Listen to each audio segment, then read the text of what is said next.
우리가 인생을 살면서요, 하나님께서 우리를 인도하시는 여러 가지 섭리와 방법들을 보게 됩니다. 앞으로 남은 이 인생에서 어떤 일들이 생길까요? 참 인터넷이 발달하고 굉장한 과학들이 생기고 전기 자동차들이 나타나고 정말 급변하는 이런 세상 모습이 보이죠? 근데 이 세상은 돌아가는 걸 가만히 보고 또 그 하나님께서 주신 예언을 살펴보면은 앞으로 우리 앞에 남아있는 이 세상은 쉬운 세상이 아닙니다. 모든 사람들이 점점 더 큰 근심과 걱정과 두려움으로 들어가게 될 것입니다. 염려의 무게가 점점 더 무거워지게 될 것입니다. 재난, 빚, 불안한 장래, 또 건강, 경제 문제, 부부 문제, 자녀 문제, 노후 문제, 이혼, 암, 우울증, 정치, 사회 불안, 이런 문제들로 우리가 고통스러운 시간을 보낼 수 있습니다. 자, 의인이든지 악인이든지 다 그것을 통과하게 되는 것입니다. 자, 그럼 여기에 제가 질문을 드리죠. 고민과 염려와 두려움에 먹구름이 끼어서 한치 앞을 볼 수 없을 때, 그런 상황이 될 때 어떤 사람들이 주님의 뜻대로 살려고 하는 사람들을 힘들게 만들까요? 참 이상한 질문이죠? 근데 이 질문이 상당히 중요합니다. 오늘 우리는 시편 37편을 읽으면서 이 질문에 대한 답을 좀 찾으려고 합니다. 오늘 말씀을 꼭 들어보시기 바랍니다. 시편 37편을 우리가 잘 음미하고 묵상하면은요, 사탄이 어떻게 우리를 괴롭히는지가 보입니다. 또 모든 근심과 걱정과 두려움에서 벗어나는 길이 무엇이구나 하는 것을 우리가 확인할 수 있게 됩니다. 놀라운 진리가 우리 앞에 펼쳐지게 됩니다.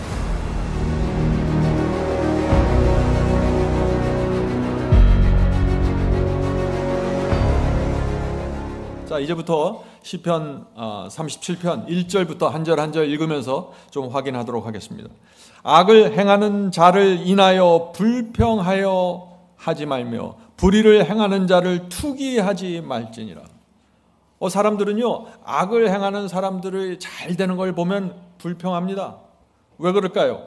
진리를 충성스럽게 따라가는 사람들은 시련 속에서 풀무불에 연단을 받고 지금 싱겁게 좁은 길을 걸어가고 있는데, 대충 주님을 믿는 사람들이 오히려 재물이 많고 오히려 건강하고 잘 되는 것처럼 보이는 거예요.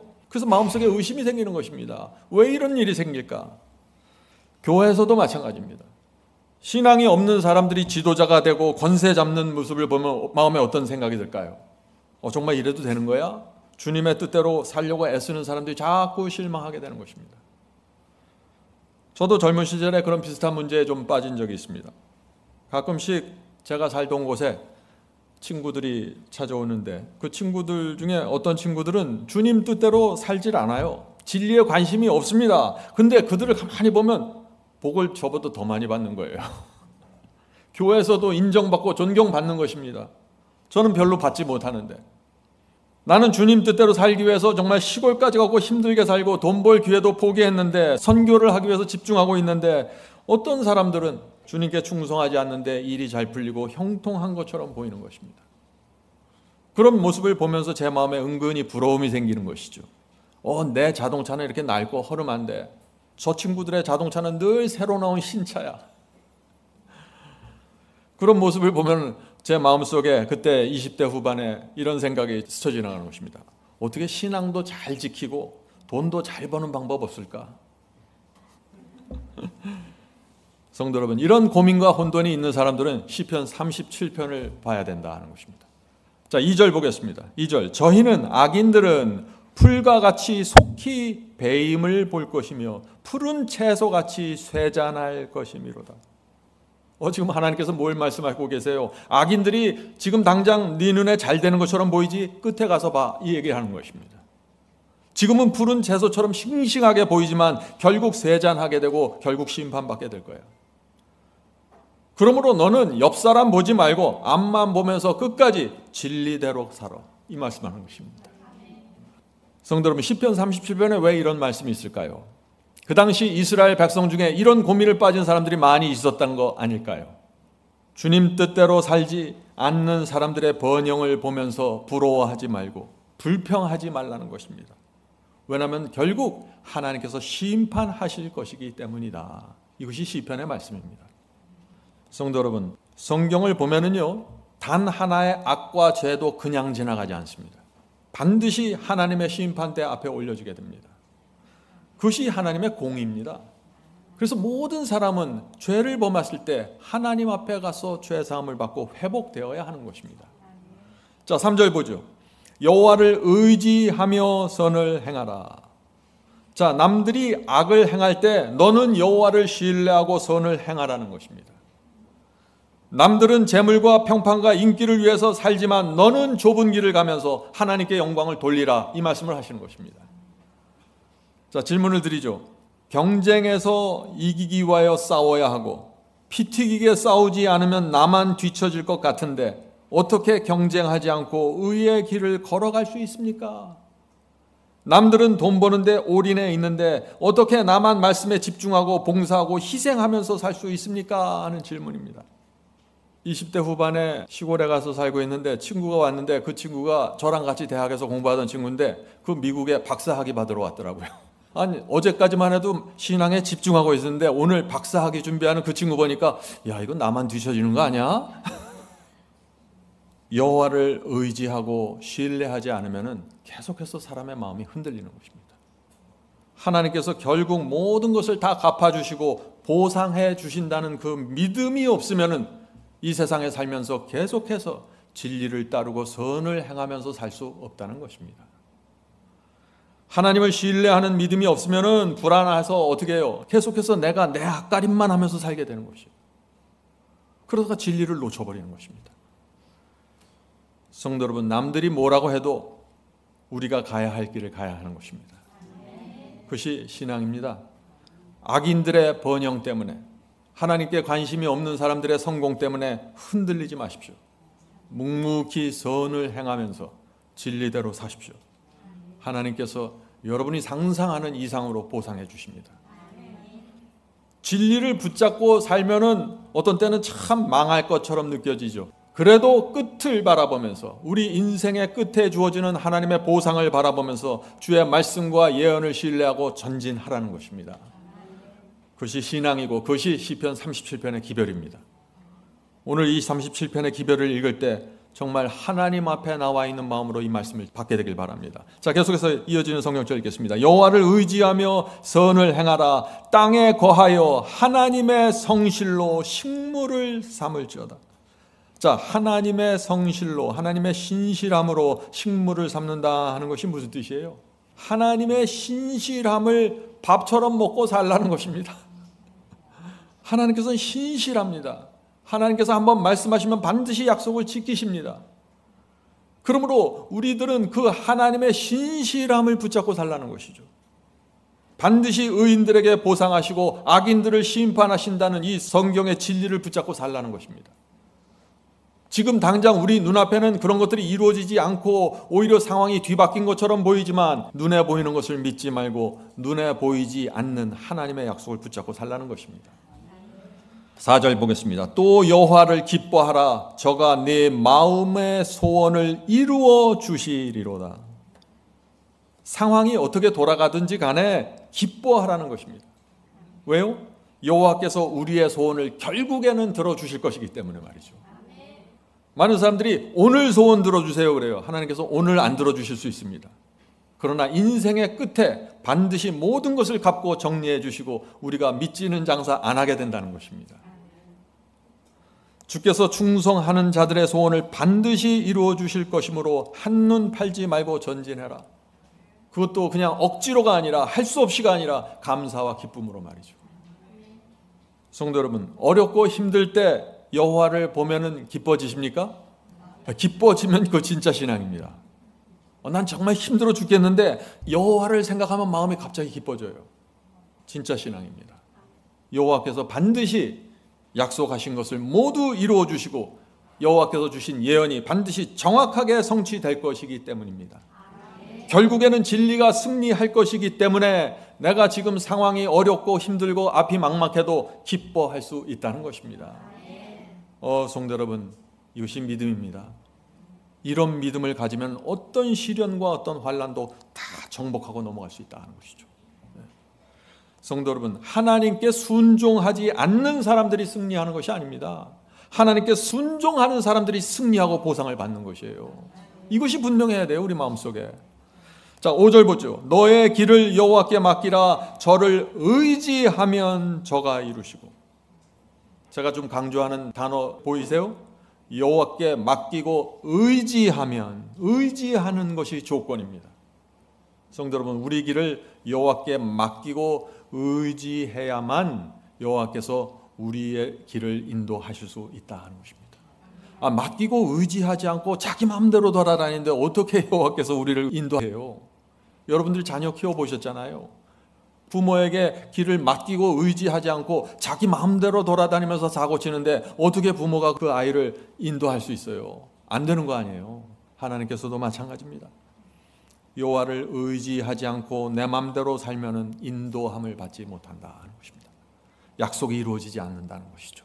자, 계속해서 읽어보죠. 너의 길을 여호와께 맡기라. 저를 의지하면 저가 이루시고 6절 내 의를 빛같이 나타내시며 내 공의를 정오의 빛같이 하시리로다.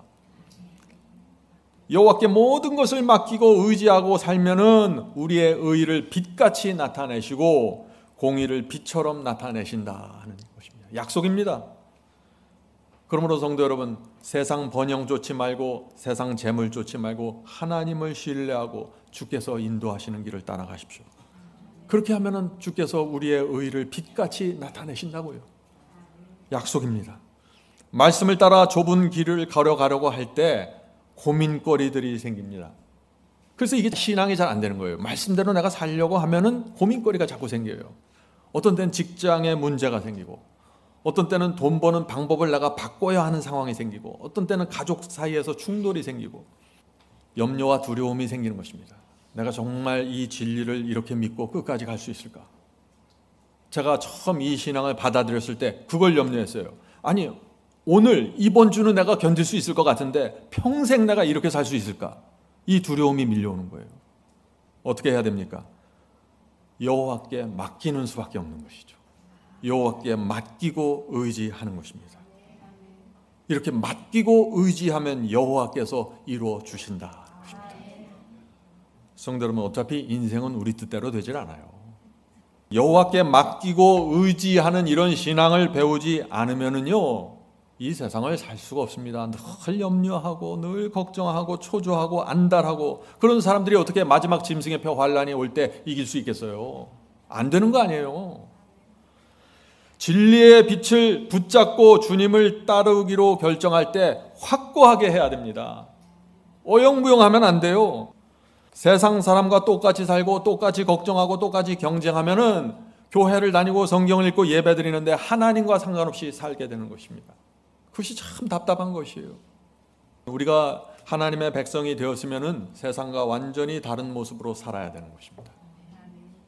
우리는 성실하게 일해야 됩니다. 정직해야 됩니다. 그러나 인생의 철학이 세상과 달라야 되는 것입니다. 사는 계획이 다르고 돈을 버는 목적과 의도가 달라야 되는 것입니다. 가치관이 달라야 되죠. 그래야만 하나님의 의가 드러나는 것입니다. 자, 7절 보겠습니다. 여호와 앞에 잠잠하고 참아 기다리라. 어려운 상황이 일어나고 참 이해될 수 없는 상황이 일어날지도 하나님을 믿고 신뢰하면은 어떻게 해요? 조용히 주님의 뜻을 이루어지기를 기다리라는 것입니다. 먼저 이렇게 돌아다니면서 나대지 말고 안달하고 초조하고 막 그냥 복통하지 말고 조용히 기다리라는 것입니다. 내가 주님의 뜻대로 살기 위해서 한 걸음 한 걸음 걸어갈 때 이상한 상황들이, 원치 않는 상황들이 펼쳐질 때 불안해하지 말고 초조해하지 말고 조용히 앉아서 기다리라는 것입니다. 주님, 제가 이 길을 가길 원합니다. 주님의 뜻대로 가길 원합니다. 그런데 막막합니다. 어디로 갈지 모르겠습니다. 그럴 때 기다리라는 것입니다. 계속해서 읽어보죠. 여호와 앞에 잠잠하고 참아 기다리라. 자기 길이 형통하며 악한 꾀를 이루는 자를 인하여 불평하여 말지어다. 참 우리 그리스도인들이 답답할 때가 이거예요. 우리는 조용히 주님의 뜻을 기다리면서 하나님께서 길을 열어주실 때를 보면서 한 걸음 한 걸음 조심스럽게 나가는데, 악인들은, 주님 뜻대로 살지 않는 사람들은 자기 꾀를 내서 이렇게 저렇게 길을 내면서 개척하면서 멋있게 사는 것처럼 보이는 거예요. 그래서 참 힘들어지는 것입니다. 하나님을 믿고 신뢰해야 됩니다. 그래서 하나님께서 지금 내가 처한 상황을 정확하게 들여다보신다는 사실을 여러분이 믿으셔야 돼요. 그리고 나보다 뛰어나시고 나보다 능력 있으시고 천가지 만가지 지혜를 가지신 그 하나님께서 나를 사랑하셔서 나에게 최선의 길을 인도하신다는 사실을 믿고 기다리십시오. 이제 부부가 같이 살 때 서로 이런 말들 하면 안 됩니다. 이 여인들이 남편에게 이렇게 말하면 안 됩니다. 여보, 저 친구를 보세요. 얼마나 잘 나갑니까? 우리는 언제나 저런 집에 살게 될까요? 우리 자녀도 저렇게 키워야 되지 않을까요? 이렇게 되면 어떻게 돼요? 남편이 신앙을 잘해보려고 그러는데 부인이 옆에서 이런 말하면 어떻게 돼요? 갑갑해지면서 야, 정말 그런가 또 고민에 빠지는 것이죠. 남편들은 또 어떻습니까? 남편들도 아내에게 이런 식으로 말하면 안 돼요. 여보, 나는 당신의 그 신앙 때문에 난 불행한 것 같아. 당신은 말씀만 생각하는데 나는 그렇게 살 수가 없어. 난 세상도 필요해. 우리도 남들처럼 좀 신앙합시다. 다들 그렇게 교회 다니는데, 다들 적당히 믿어도 축복받고 행복하게 잘 사는 것 같은데 왜 당신은 그렇게 외길을 걸으려고 하오? 이렇게 되면은 부인과 남편이 서로의 신앙을 자꾸 끌어내리는 것밖에 안 되는 거예요. 하나님께 순종하지 않는 사람들을 부러워할 필요가 없어요. 애굽과 가나안족을 부러워하다가 멸망당한 것이 이스라엘의 역사 아니에요. 이스라엘 백성이 어땠습니까? 날마다 하나님께서 만나를 주셨습니다. 먼지 나는 길을 걸어야 했습니다. 구름 기둥과 불 기둥으로 인도하셨습니다. 그런데 그들이 그렇게 하나님을 섬겼는데 가만히 보니까 우상을 섬기는 가나안족들이 더 잘 사는 것 같아요. 자기는 더 못하고 자꾸 이렇게 느끼는 것입니다. 가나안족은 젖과 꿀이 흐르는 땅에 사는 것 같은데 우리는 늘 물이 부족했고 뜨거운 길을 걸어가는 것처럼 보여요. 이스라엘 백성들의 마음속에 무엇이 생겼을까요? 가나안족을 부러워하기 시작한 것입니다. 그래서 저들처럼 우리도 우상을 생기면 어떨까? 이런 아이디어들이 자꾸 나오는 것이죠. 그들처럼 잘 사는 방법이 없을까? 이렇게 해서 고민하고 불평하다가 멸망당한 것입니다. 성도 여러분, 지금 하나님께서 이스라엘 백성을 가나안 땅으로 인도하고 계시는데 이 이스라엘 백성들은 하나님의 의도와 목적을 보지 못한 채 지금 당장 눈앞에 펼쳐져 있는 그 상황 때문에 무너져 버리는 것입니다. 우린 지금 하늘 가나안을 향해 가고 있습니다.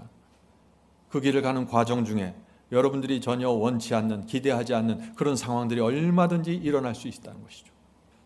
어떻게 해야 됩니까? 주님을 믿고 의지해야 합니다. 그리고 주께서 가라고 하신 길을 묵묵히 가야 합니다. 결국은 주님의 뜻대로 산 자들이 영생에 들어가고 적당히 산 자들은 다 멸망당하게 되는 것입니다. 그것이 성경의 진리입니다. 그것이 기독교의 역사이고 그것이 구약시대의 역사입니다. 어떻게 하실래요? 8절 보겠습니다. 분을 그치고 노를 버리라. 불평하여 말라. 행악에 치우칠 뿐이라. 대저 행악하는 자는 끊어질 것이나 여호와를 기대하는 자는 땅을 차지하리로다. 악을 행하는 자, 순종하지 않는 자는 결국 끊어져 없어지게 될 것이라고요. 여호와를 의지하고 여호와를 기대하면서 순종하는 자들은 땅을 차지하게 될 것이다 하는 것입니다. 성도 여러분, 이 단순한 믿음인데 이것을 갖지 못해서 이스라엘 백성들이 매 세대마다 계속해서 무너지고 멸망당하는 것입니다. 하나님께서 약속하신 이 땅이 어떤 땅이에요? 새 하늘과 새 땅을 얘기하는 것입니다. 영생을 누리게 된다 하는 것이죠. 성도 여러분, 우리가 언제 보상받습니까? 이걸 정확하게 이해하셔야 돼요. 우리가 언제 보상받죠? 우리가 인생의 마지막 날에 보상받는 것입니다. 이 땅에서 사는 동안은 그래서 악인들이 주님 뜻대로 살지 않는 사람들이 더 잘 살고 더 잘 먹는 것처럼 보일 수 있어요. 그러나 예수께서 재림하신 그때가 되면, 그날이 되면 모든 것이 드러나게 되면서 하나님의 뜻대로 산 자들이 높이 들러 올려지게 될 것입니다.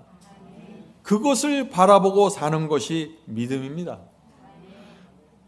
10절 보겠습니다. 잠시 후에 악인이 없어지리니 내가 그것을 자세히 살필지라도 없으리로다. 악인들이 완전히 제거되고 없어진다는 것이죠. 11절. 오직 온유한 자는 땅을 차지하며 풍부한 화평으로 즐기리로다.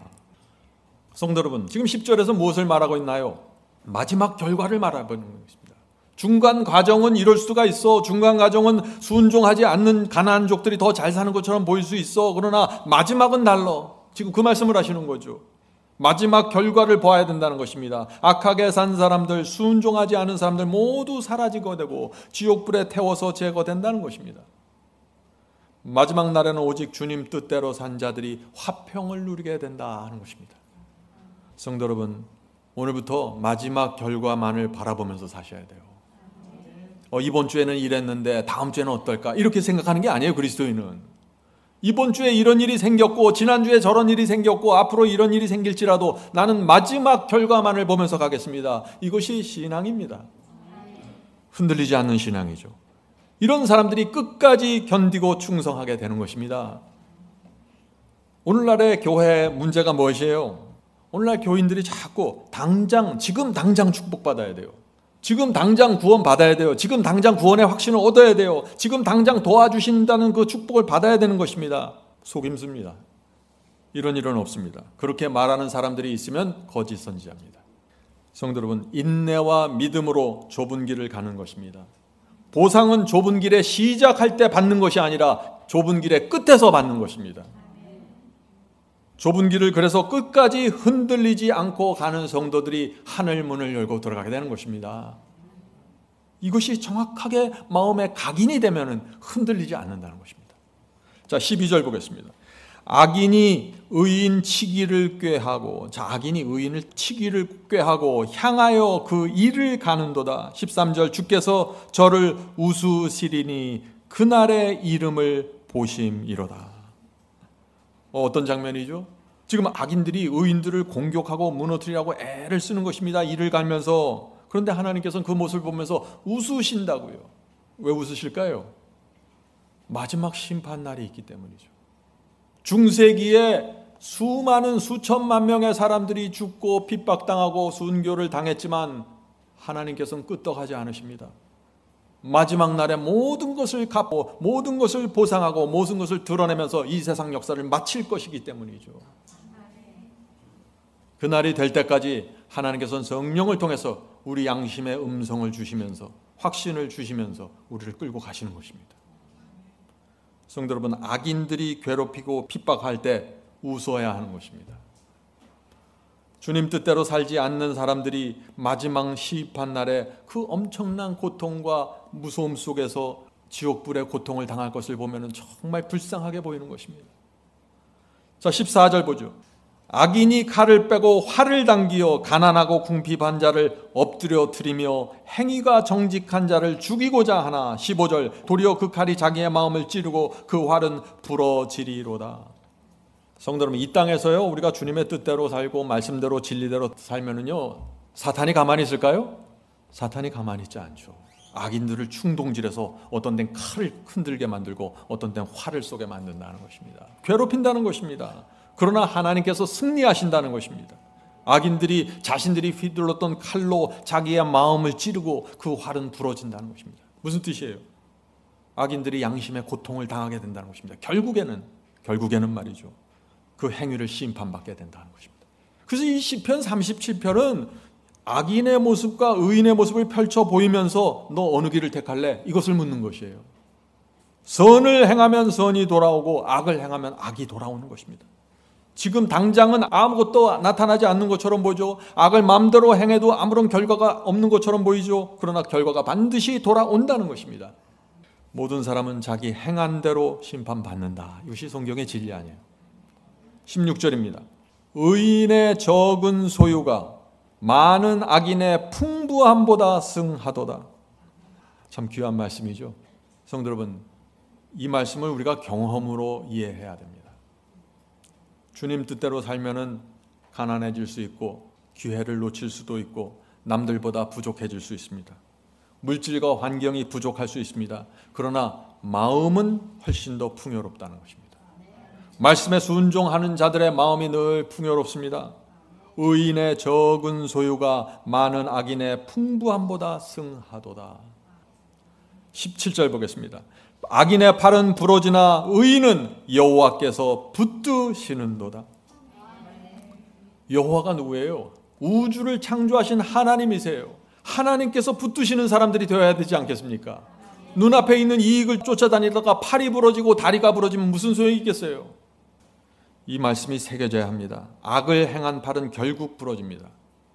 악인은 팔로 돈을 긁어모으고 그 팔로 명예를 긁어모으는 것처럼 보입니다. 그러나 결국은 부러지고 파멸한다는 것입니다. 성도 여러분, 이 시편의 말씀을 읽으면 어떤 때는 너무 분명하게 얘기하기 때문에 무서워요. 어떤 때는 조심해야 합니다. 흔들리지 말으셔야 돼요. 여호와께서 붙들어 주시는 자가 되십시다. 선한 생애를 사셔야 되고 말씀을 붙잡고 사십시오. 그렇게 사는 것이 참된 행복입니다. 18절입니다. 여호와께서 완전한 자의 날을 아시니 저의 기업은 영원하리로다. 여호와께서 누구를 아신다고 했어요? 여기서 완전한 자를 아신다고 했습니다. 완전한 자. 제가 계속해서 강조하죠. 성경이 완전에 대해서 말하고 있습니다. 그러므로 완전히 무엇인지를 모르면은 이 의의 경험을 뭔지도 몰라요. 시편 37편을 이해할 수가 없는 것입니다. 여호와께서 붙들어 주시는 이 완전한 자 말이죠. 자, 질문을 드립니다. 완전한 자가 어떤 사람입니까? 완전한 자. 완벽해서 뭐 실수도 안 하고 뭐 그런 사람은 아니죠. 사전이 말하는 완전이 아닙니다. 여기는 완전이라는 것은 뭐냐면 하나님께서 인도하시는 대로 따라간다, 그 말씀이에요. 하나님께서 빛을 보여주실 때마다 그 양심의 확신과 양심의 음성을 두고 쫓아간다는 것입니다. 완전한 자입니다. 하나님께서 보실 때. 성령께서 양심에 호소하실 때 죄를 버리고 회개하는 자, 완전한 자라고 지금 성경은 말하고 있는 것입니다. 당자가 아버지의 사랑을 기억하고 돼지 우리를 떠날 때 그는 완전했던 것입니다. 아버지 앞에 돌아와서 무릎 꿇을 때 그 당자의 마음, 아버지께 대한 감사와 충성으로 채워져 있는 그 마음이 완전하다 하는 것입니다. 아버지의 뜻에 또 진리에 대적하는 정신이 있었을까요? 없었을까요? 돌아온 당자가 없었죠. 그래서 완전한 자라고 말하는 것입니다. 성도 여러분, 이 완전은 오늘 가능한 것입니다. 오늘 내가 주 앞에 마음을 드리고 내 생애를 드리고 주여 저는 부족하고 무식하고 모르지만은 주께서 알려주시기만 하면은 제가 한 걸음 한 걸음 가겠습니다. 그것이 성경이 말하는 완전입니다. 그래서 누구든지 주 앞에 나오고 겸손하게 무릎을 꿇고 주여 제가 여기 있습니다. 가르쳐 주시옵소서. 이것을 하나님께서 완전한 자로 받아주신다. 이것이 복음입니다. 자, 19절 보겠습니다. 저희는 환난의 때에 부끄럽지 아니하며 기근의 날에도 풍족하려니와. 자, 말씀대로 순종하고 주께서 인도하시는 대로 따라가는 자들은 환난의 때에 부끄러움을 당하지 아니고 기근의 날에도 풍족하겠다고요. 돈이 없고 쌀이 없는 기근이 올 때 그동안 말씀대로 살지 않은 사람들은 어떻게 될까요? 야, 이건 큰일 나는 거 아니야? 하나님, 난 이런저런 죄를 품고 있었고 성령께서 호소하셨는데 내가 고집을 피우고 내려놓질 않았는데 이번 이런 기근과 이런 환난 때 하나님께서 나를 치시는 거 아니야? 자꾸 이렇게 생각하게 된다는 것입니다. 그러나 주님의 뜻대로 살아온 자들, 정말 부족하지만 한 걸음 한 걸음 주께서 인도하시는 대로 따라온 사람들은 어때요? 기근이 오고 환난이 올 때 영혼의 풍요로움을 느끼게 된다는 것입니다.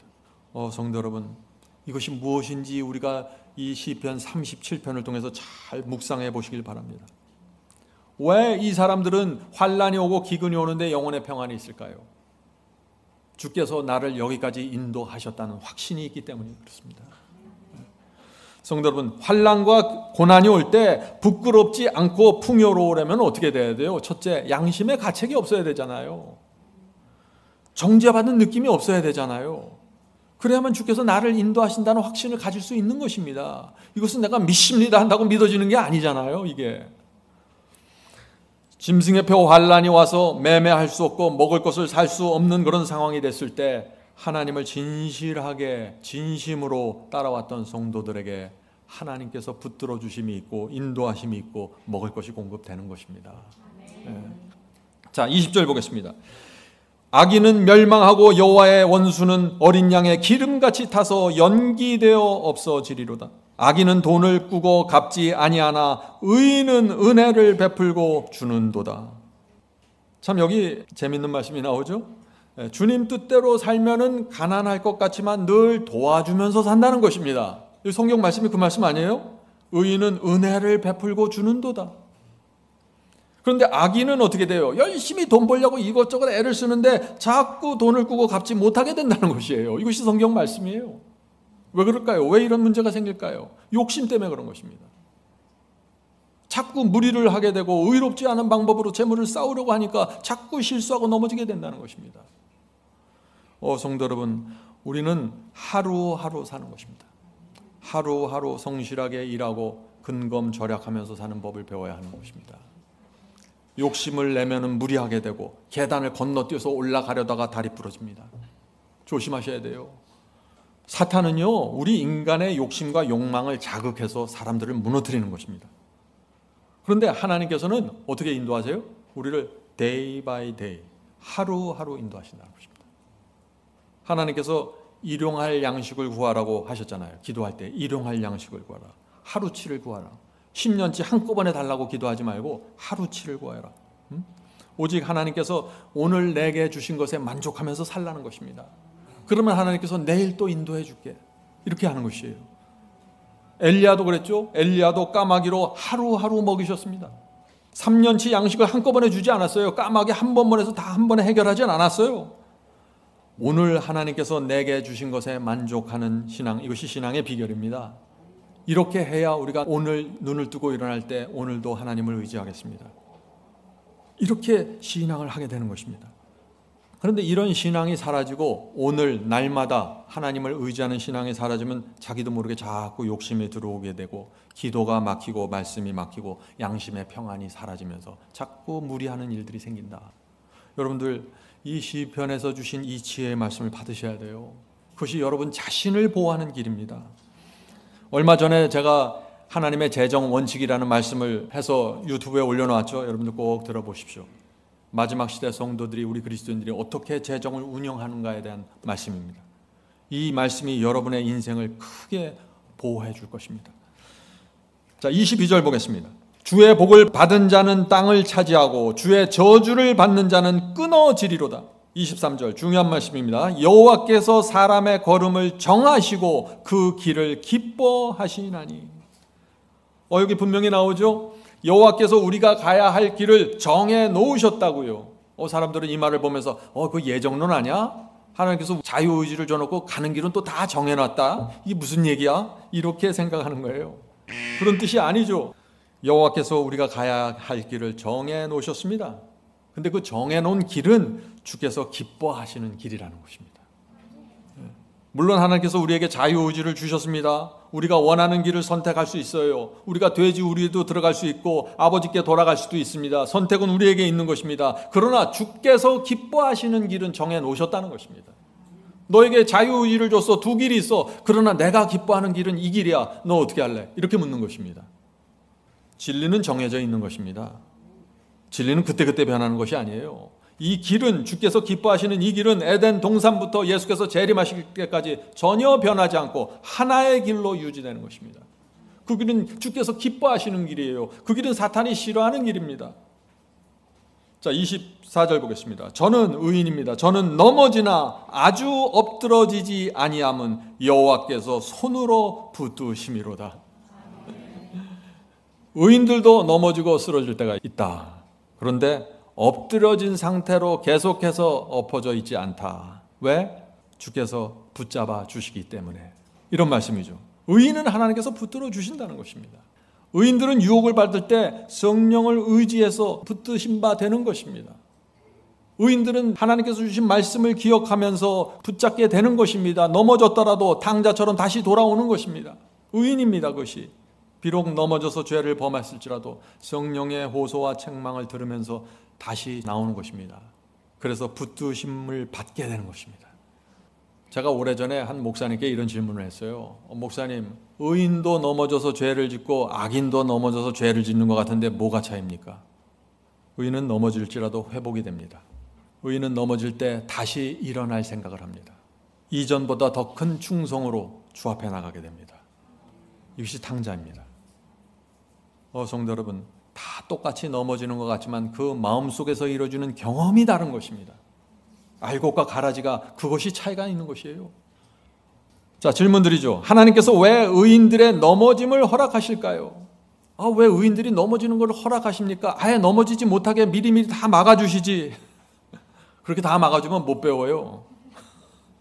아기들이 걸음마를 배울 때 항상 붙잡아주고 항상 가이드해주고 항상 보호해주면 어떻게 될까요? 이 아이가 무엇이 위험한지, 무엇이 선을 넘어가는 건지 모르는 것입니다. 천방지축이 돼요. 무서움을 모르는 것입니다. 그래서 어떤 때는 아기들이 넘어지도록 허락하십니다. 어떤 때는 아기들이 뜨거운 난로를 이렇게 손에 살짝 대는 것도 봐줘요. 옆에서 금방 잡아주지만. 왜?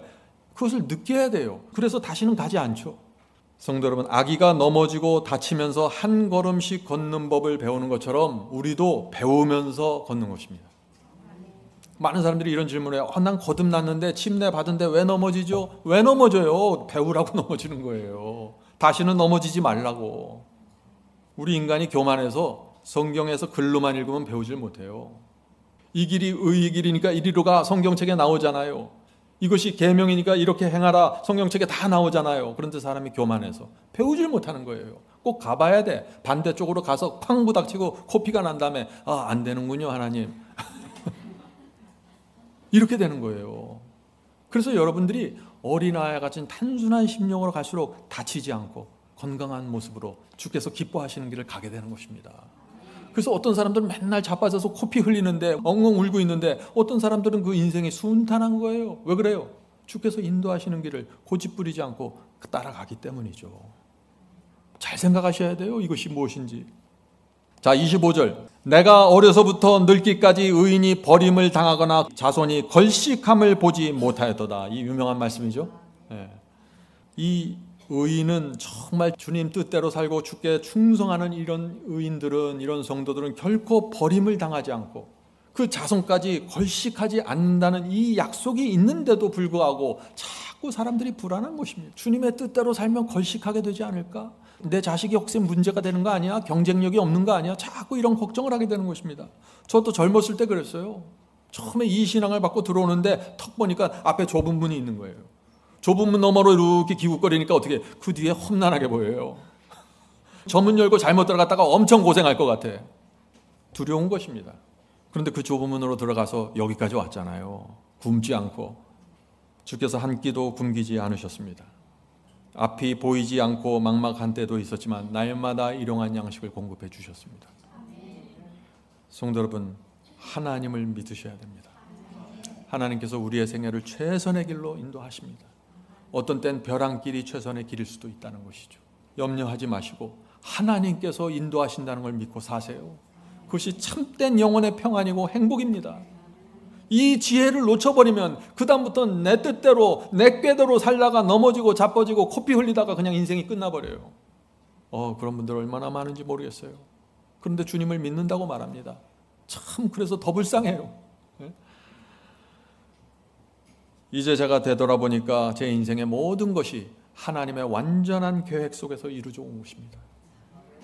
제 눈에는 불안하게 보였지만 하나님은 자신만만하셨고 전혀 흔들림 없이 완벽한 계획을 갖고 저를 인도해 오신 것입니다. 그 하나님의 사랑과 세밀한 보살핌을 여러분이 신뢰하셔야 되는 것입니다. 의인이 버림을 당하거나 그 자손이 걸식함을 보지 못하였도다. 26절. 저는 종일토록 은혜를 베풀고 꾸어주니 그 자손이 복을 받는도다. 27절. 악에서 떠나 선을 행하라. 그리하면 영영이 거하리니. 시편 37편을 제가 설교 준비하면서 하나님의 말씀이 계속해서 똑같은 기별이 반복되는 것입니다. 이제 좀 알아들으라고, 이제 좀 믿어달라고 하시는 것이죠. 시편 기자는 여기서 악을 떠나 선을 행하라 말합니다.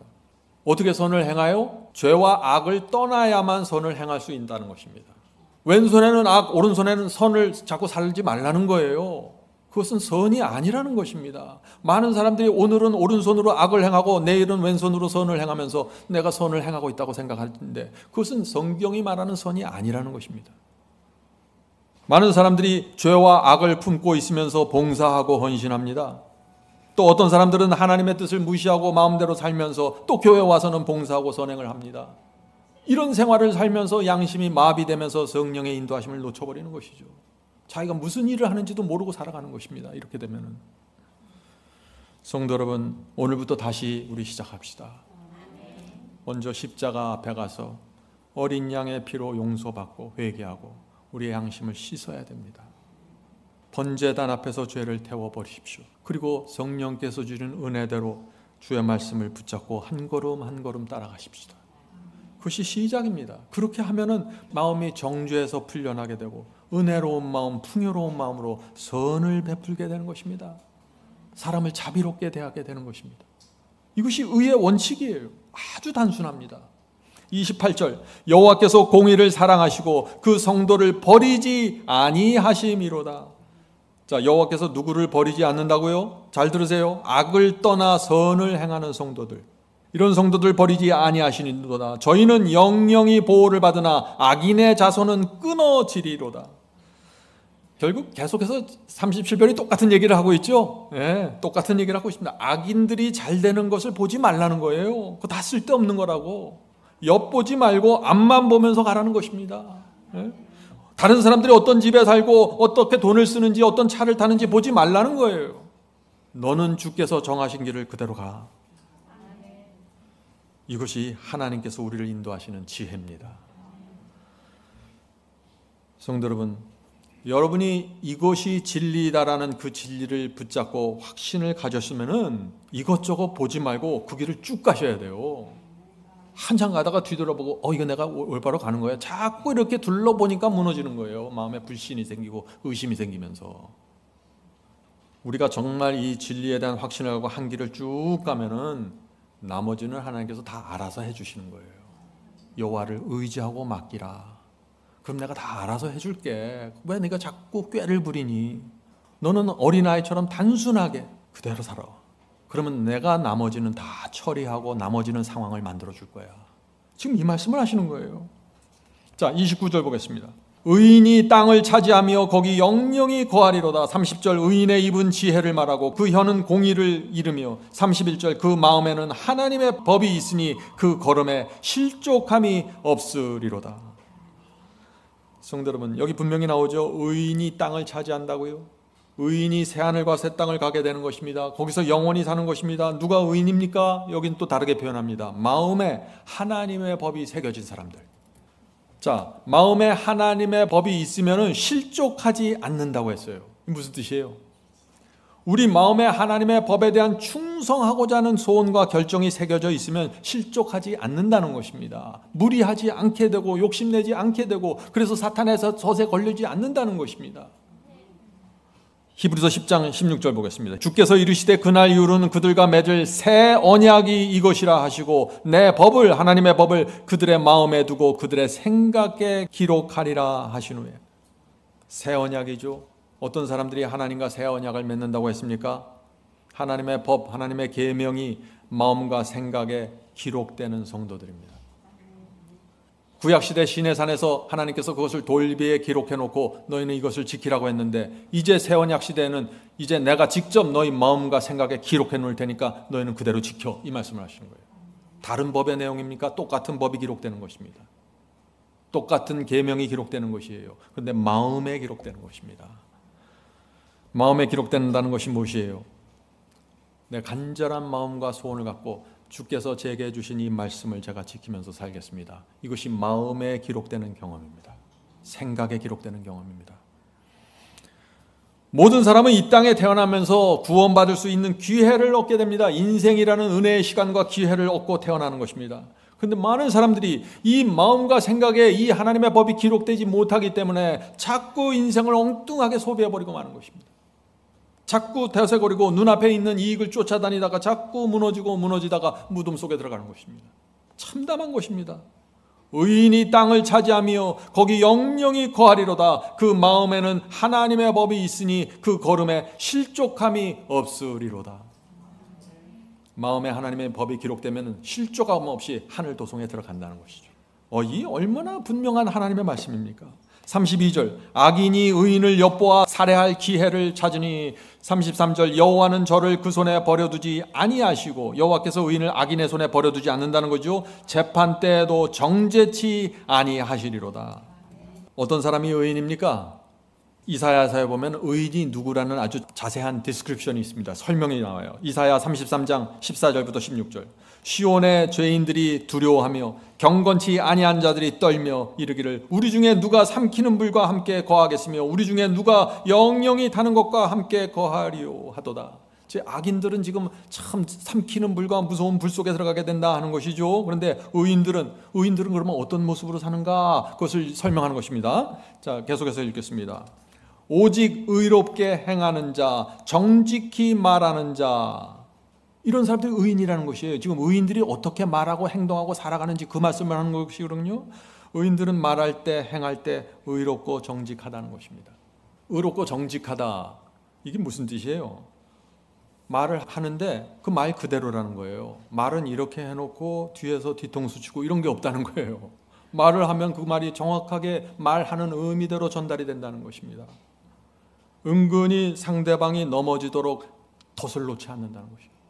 친절한 모습을 하는데 덫을 놓는 것, 정직한 거 아니에요.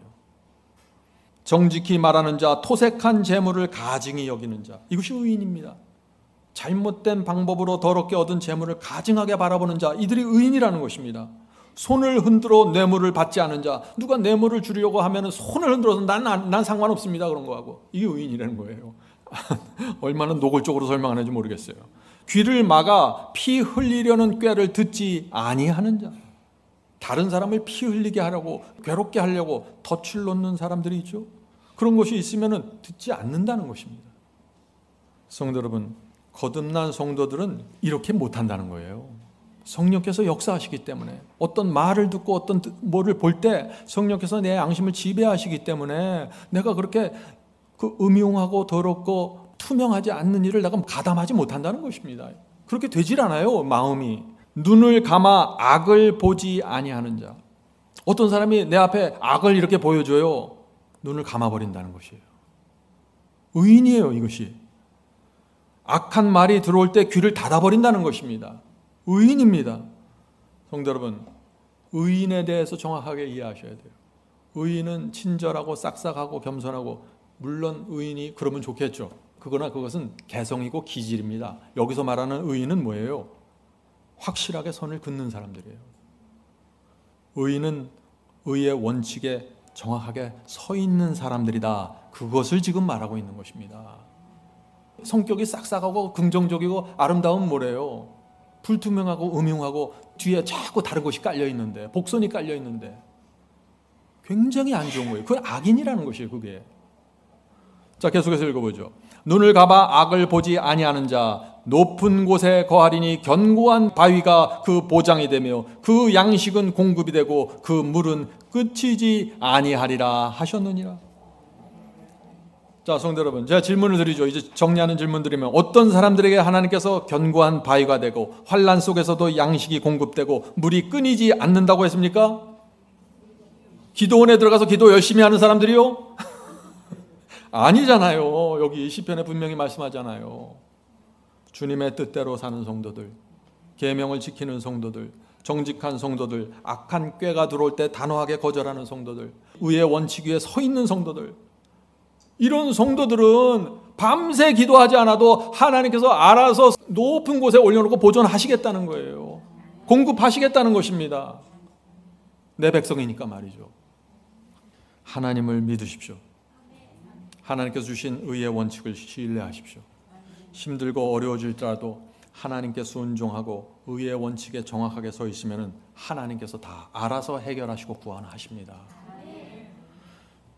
자, 시편 91편 15절에 있는 말씀, 약속을 또 읽어드리겠습니다.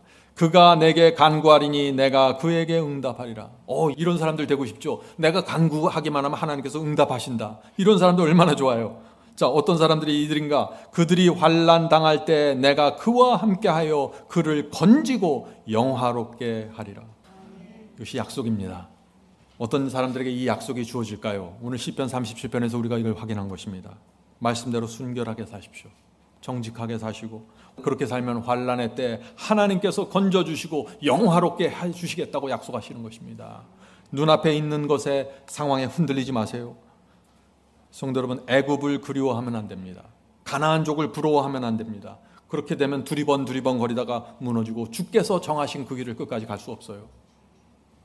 자, 34절, 여호와를 바라고 또 그 도를 지키라. 계속해서 똑같은 기별이 반복이 되죠. 여호와를 바라보고 주께서 정하신 도를 지키셔야 합니다. 그리하면 너를 들어 땅을 차지하게 할 것이라. 악인이 끊어질 때 내가 목도하리로다. 아멘. 어떤 사람이 의인입니까? 계속해서 의인이 누구인지 밝혀주고 있습니다. 어떤 상황에서도 여호와를 바라보고 기다리는 사람들, 여호와를 바라보면서 어떻게 해요? 여호와의 말씀을 따라간다는 것입니다. 여호와의 섭리를 기다리면서 말이요.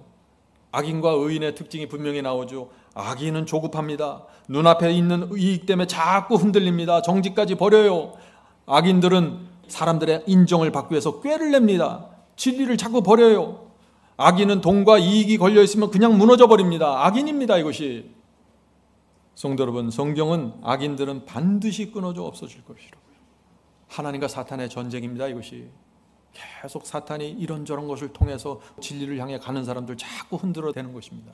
그래서 이 시편 37편에 정확한 의의 원칙을 세워주는 거예요. 이렇게 살아야 돼. 사탄이 이렇게 치고 들어올 거야. 35절, 내가 악인의 큰 세력을 본즉 그 본토에 선 푸른 나무의 무성함 같으나. 이 세상에서요, 악인들이 큰 세력처럼 보여요.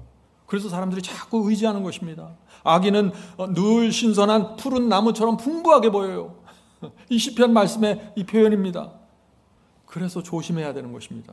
아무리 크고 풍부하게 보여도, 아무리 푸른 나무처럼 보여도 그 속에 진리와 의의 열매가 없으면은 악인이라는 것입니다. 어쩌면 이렇게 노골적으로 표현하는지 모르겠어요. 잔인할 만큼. 그런데 감사하죠.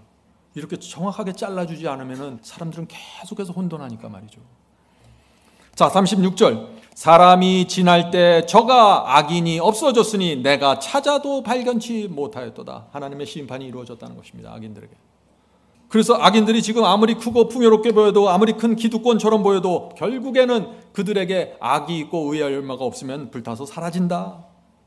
여러분들이, 저도 그렇고 여러분들도 그렇고 사람들과 만나서 대화하면은 그 풍기는 분위기가 있죠. 진리를 소중하고 의를 중요하게 여기는 사람들에게는 독특한 분위기와 향기가 나옵니다.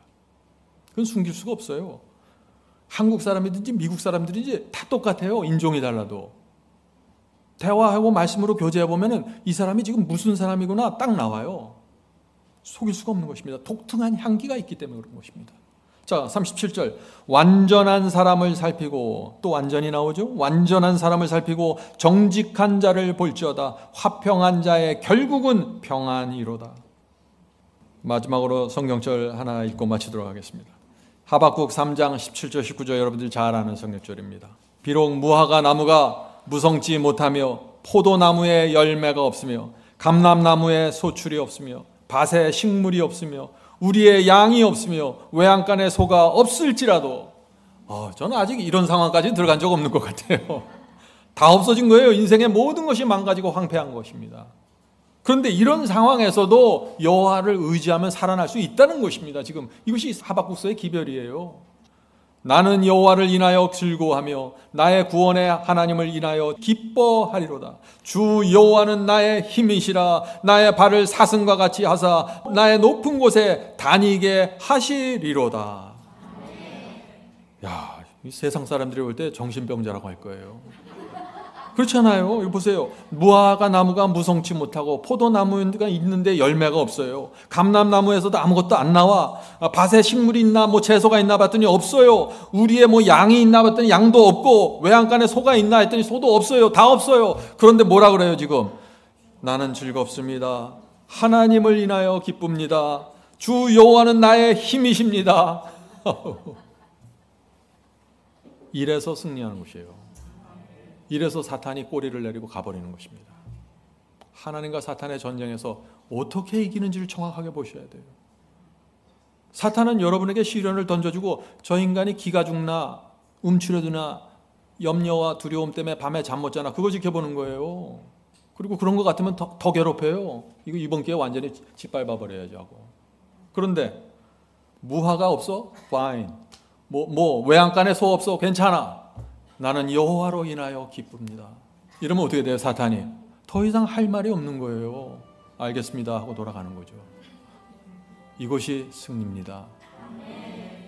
성령께서 우리 모두를 이 승리의 경험 속으로 인도해 주시길 제가 간절히 바랍니다.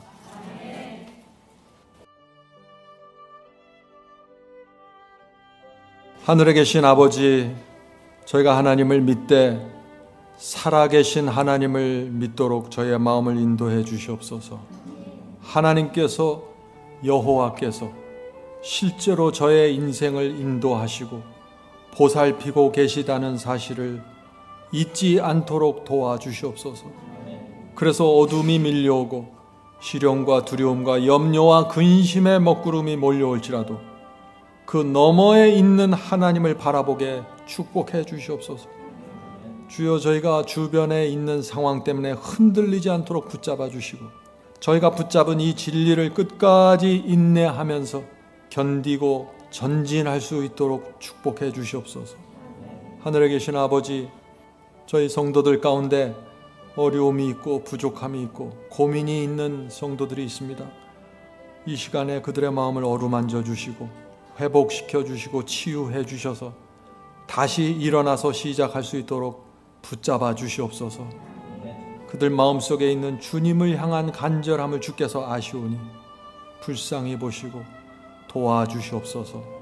오늘 하루 동안 성령께서 저의 마음을 지배하시고 하늘의 풍요로움으로 채워주시옵소서. 이 모든 말씀 예수님의 이름으로 간절하게 기도드립니다. 아멘.